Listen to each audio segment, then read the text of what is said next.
बजार के वार बाबा बरमालू दाना बाजारी के वार बाबा बरमालू खोल दाना बजार के वार बाबा बरमालू आजारी नरसयाना हरी के बाबा बरमालू नागारी के लोगवा बाबा बरमालू नागारी के लोगवा बाबा बरमालू नागारी के लोगवा बाबा बरमालू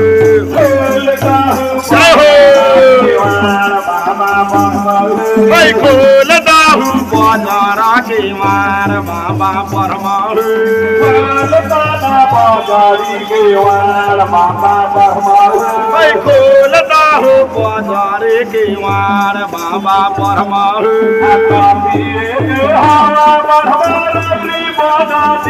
बाबा बरमालू रौड़ी माना दिलवा बाबा बरमालू बाबा बरमालू रौड़ी माना दिलवा बाबा बरमालू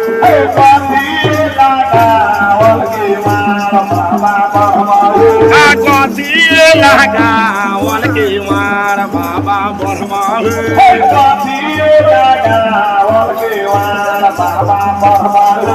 कथिए लगावल के वार बाबा बरमालू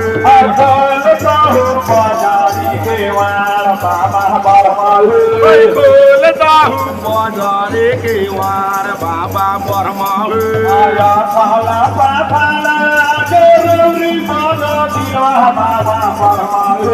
रौड़ी माना दिलवा बाबा बरमालू रौड़ी माना दिलवा बाबा बरमालू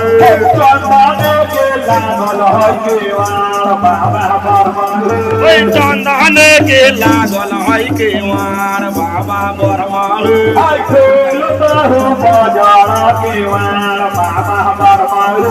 खोल दाहू बजार के वार बाबा बरमालू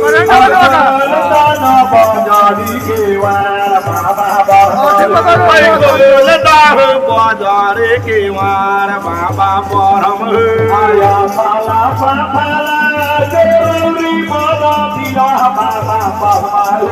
रौड़ी माना दिलवा बाबा बरमालू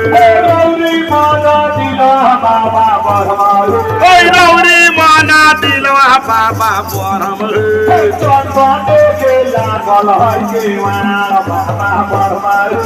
चंदन के लागल है के वार बाबा बरमालू